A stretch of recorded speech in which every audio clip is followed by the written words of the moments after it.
সুপ্রিয় দর্শক, আসসালামু আলাইকুম ওয়া রাহমাতুল্লাহ। আশা করছি সবাই অনেক অনেক ভালো আছেন। প্রিয় দর্শক, স্ক্রিনে এই মুহূর্তে যার ছবিটা দেখতে পাচ্ছেন তিনি হচ্ছেন ফজলে করিম চৌধুরী। তো ফজলে করিম চৌধুরী কে ছিলেন? তিনি ছিলেন হচ্ছে চট্টগ্রাম ৬ আসনের সংসদ সদস্য। ফজলে করিম চৌধুরীকে আপনারা না চিনলেও আপনারা তার ছেলে ফারাজ করিম চৌধুরীকে অবশ্যই চেনেন, যিনি মানবতার ফেরিওয়ালা নামে পরিচিত ছিল। তো যাই হোক, আজকে হঠাৎ একটা নিউজ দেখে চোখটা আটকে গেল। এই প্রথম আলো এখানে নিউজ করছে আওয়ামী গডফাদার, তার ভয়ে টু শব্দ পর্যন্ত করতো না কেউ। অর্থাৎ ফজলে করিম চৌধুরীর কথা বলা হচ্ছে। ফজলে করিম চৌধুরী নিজ এলাকায় গডফাদার হিসেবে ভূমিকা পালন করেছে। এতটাই ভয়ঙ্কর ছিল যে তার ভয়ে কেউ টু শব্দ পর্যন্ত করতো না। শুধুমাত্র বিরোধী দল বা বিরোধী পক্ষের মানুষ তা নয়, কিন্তু এখানে তার নিজ দলীয় অর্থাৎ বাংলাদেশ আওয়ামী লীগের যে সমস্ত নেতাকর্মীরা ছিল, রাউজান ৬ এর অন্তর্ভুক্ত, তারাও কিন্তু তার কাছে জিম্মি অবস্থায় ছিল। তো চলেন আমরা নিউজটা একটু পড়ি, দেখা যাক। এখানে প্রথম আলোর নিউজ থেকে দেখতেছি, শুধু বিরোধী দল নয়, নিজের দলের বিরুদ্ধ মতের নেতাকর্মীদেরও এলাকা ছাড়া করেছেন তিনি। ঘর ছাড়া করেছেন অনেককেই, ভেঙে দিয়েছেন স্থানীয় সরকারের নির্বাচনী ব্যবস্থা। পছন্দের লোক ছাড়া জনপ্রতিনিধি হতে পারতেন না কেউ। সরকারি এবং ব্যক্তি মালিকানাধীন জায়গা দখল করে গড়ে তোলেন বাগানবাড়ি এবং বিপণী বিতান। গুম খুনের অভিযোগ তো আছেই। এসব অভিযোগ যার বিরুদ্ধে, তিনি হলেন আওয়ামী লীগের সাবেক সংসদ সদস্য ABM ফজলে করিম চৌধুরী। তো তার যে কর্মকাণ্ডটা, ঠিক আছে, তো তিনি তো আসলে চট্টগ্রাম ৬ আসনের সংসদ সদস্য ছিলেন, আর উপজেলার নাম ছিল রাউজান। তো এই রাউজানের এই যে রাজা, তার কার্যকলাপ দেখে মনেই হবে যে আসলে সে রাউজানের রাজাই ছিল। তো রাউজানের রাজার আজকে কি হাল, এটা কি জানেন? আজকে তাকে যখন চট্টগ্রাম কোর্টে তোলা হয়, তখন তাকে বহনকারী যে গাড়িটা আছে, সেই গাড়িটা ঘিরে বিক্ষুব্ধ জনতা মানে খুবই খেপে যায় আর কি, মানে তাকে মারার জন্য উদ্যত হয়। তো একটা জিনিস খেয়াল করেন, ক্ষমতা, মানুষ যখন ক্ষমতাসীন হয় বা তার যখন পাওয়ার থাকে, সে কি না করে।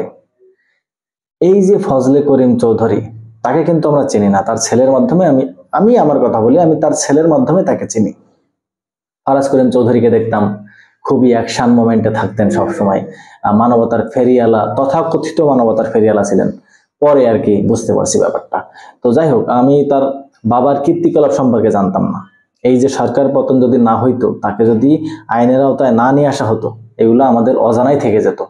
তো এমন একজন ক্ষমতাসীন ব্যক্তি, যিনি শুধু বিরোধী দল নয়, নিজ দলের নেতাকর্মীদেরও শান্তি মতো এলাকায় থাকতে দেননি।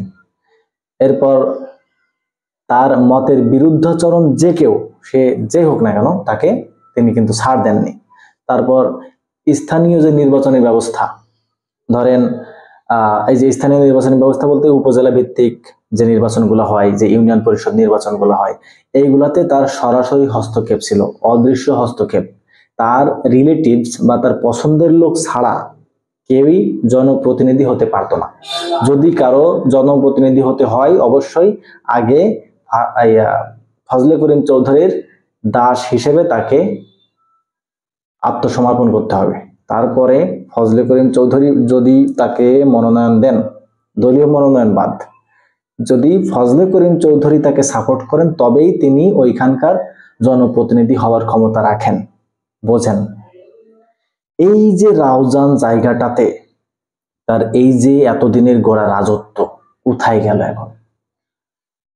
তো শুধু একটা কথাই বলবো আপনাদের, এখন এই ফ্যাসিস্ট যাওয়ার পরেও আমরা এখনো দেখতে পাচ্ছি বাংলাদেশের বিভিন্ন জায়গাতে চাঁদাবাজি, খুন খারাপি, লুটপাট কিন্তু চলতেছে। কারণ এখনো পর্যন্ত বাংলাদেশের আইন বা শৃঙ্খলা বাহিনী এখনো কিন্তু নিউট্রালাইজ হয়নি।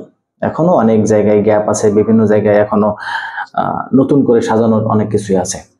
এই জিনিসগুলার সুযোগ নিয়ে তথাকথিত কিছু ব্যক্তিবর্গ এখনো কিন্তু এই অপরাধগুলা চালায় যাচ্ছে। তাদের দাপট জাহির করার জন্য চেষ্টায় আছে। তো তারা সাবধান হয়ে যান। আপনারা এই জিনিসগুলার থেকে দেখে দেখে শিক্ষা নেন। আজকে আপনি যে ক্ষমতার বড়াই করতেছেন, আপনার কি হবে যখন এই ক্ষমতা থাকবে না? এই জনগণই আপনাদের পেদানি দিয়ে দেশ ছাড়া করবে। তো আমি কাউকে উদ্দেশ্য করে কিছু বলতেছি না, কোনো দলকে উদ্দেশ্য করে কিছু বলতেছি না। আপনারা যেটাই করবেন মানব কল্যাণে করেন। আপনারা এই যে কথা প্রসঙ্গে আসে, মানে গাছে কাঁঠাল গোপে তেল, যে এক শ্রেণীর মানুষ দেখতেছি তারা ক্ষমতায় যাবে, সেই ক্ষমতা এখন থেকে তারা প্রয়োগ করা শুরু করে দিয়েছে। মানে তারা কনফার্ম যে তারা ক্ষমতায় যাবে। আচ্ছা, ক্ষমতায় আপনারা গেলেন, মানলাম, ক্ষমতায় গেলেই কি এগুলো করতে হবে? আপনাদের কি এই অত্যাচার, নিপীড়ন, চাঁদাবাজি করার জন্য মানুষ ক্ষমতায় দেখতে চায়? আমার কোনো সমস্যা নেই, যেই ক্ষমতায় যাক, যেই দেশ চালাক, আমার কোনো সমস্যা নেই। আমি চাই শান্তি, দেশের অন্যান্য জনগণের মতো আমি শান্তি চাই। তো আশা করতেছি এই ঘটনা প্রবাহ থেকে আপনারা শিক্ষা লাভ করবেন। এই যে পরিণতির কথা আপনারা কেউ ভুলবেন না, এবং এইটাকে সামনে রেখে কিভাবে আপনারা সামনের দিকে আগায় যাবেন সেইটা নিয়ে চিন্তা করেন। তো যাই হোক, সুপ্রিয় দর্শক, সবাই ভালো থাকেন। পরবর্তী ভিডিও নিয়ে আসার আগ পর্যন্ত আসসালামু আলাইকুম, আল্লাহ হাফেজ।